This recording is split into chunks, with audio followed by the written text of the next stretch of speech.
Na wakati mwingine historia haiwi tu katika nyadhifa za juu za mamlaka, bali hukaa katika mioyo ya watu wa kawaida na katika sehemu ambako sauti zao ziliwahi kusikika.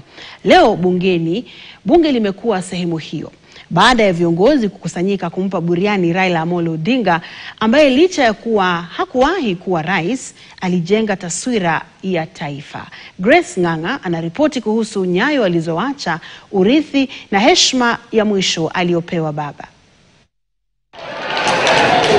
Jumba lililoadimika sauti ya Raila Odinga kwa miongo mingi leo lilianikiza ukimya wake.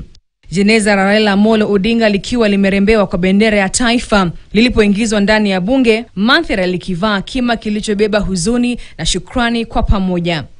Hakuwa rais aliyekuwa madarakani wala mwanachama wa serikali, bali alikuwa mwanadiplomasia wa taifa, mtu mwenye msimamo na aliyeishi kwa ajili ya nchi yake. Kutoka kwenye giza lililotanda kizuizini hadi alfajiri ya siasa ya vyama vingi, kutoka maandamano hadi mageuzi ya katiba, safari yake iliungana na safari ya Kenya yenyewe.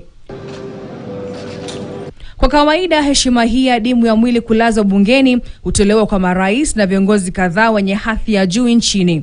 Kulingana na desturi za muda mrefu, majeneza yao huwekwa vichwa vikiwa vinaelekea ukumbini wa bunge la kitaifa, ishara ya heshima ya mwisho kwa taasisi ya uongozi waliotumikia. Amen. Lakini kwa Raila, kanuni hizo zilipinda kwa uzito wa historia iliyochapishwa na jina lake. Alipatiwa nafasi tofauti, heshima ile ile ya kipekee aliyowahi kupewa hayati makamu wa rais Michael Kijana Wamalwa, kiongozi mwingine aliyekumbuka zaidi kwa utumishi wake kuliko cheo. Bunge ilikuwa kimya, ila kimya hicho hakikuwa cha kuheshimu cheo au wadhifa, bali kusherehekea nia na matendo ya kizalendo. Uwepo wa Raila bungeni ulikuwa wa namna kipekee. Hapa ndipo sauti yake ilivuna kwa miungo kadhaa, akipigania haki, usawa na utawala wa sheria.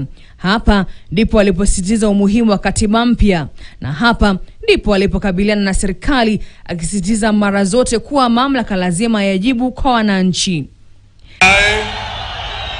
Raila Amolo Odinga. Ndiyo maana taifa lilipomrudisha bungeni haikuwa kusherehekea wadhifa au cheo, bali kuheshimu maisha yaliyotolewa kwa ajili ya uhuru. Mazishi yake yalibeba hadhi ya mazishi ya kitaifa, lakini mbele ya wenzake waliomwenzi, mazishi yake yakabaki kuwa ya kiraia, sherehe ya mwananchi kwa ajili ya kiongozi wa watu. Wewe mwenyewe ndio ulituambia sisi ati mkiingia ndani ya miezi 6 kila shule, kila mtoto atakuwa na laptop. Wale ambao uliwaahidi ya laptop wanakwenda kufanya darasa ya 8 sasa.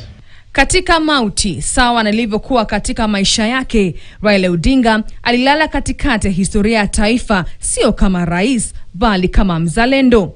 Na kwa muda mfupi, jamhuri lilisimama kimya, ikiungana kumkumbuka mtu aliyepigania demokrasia.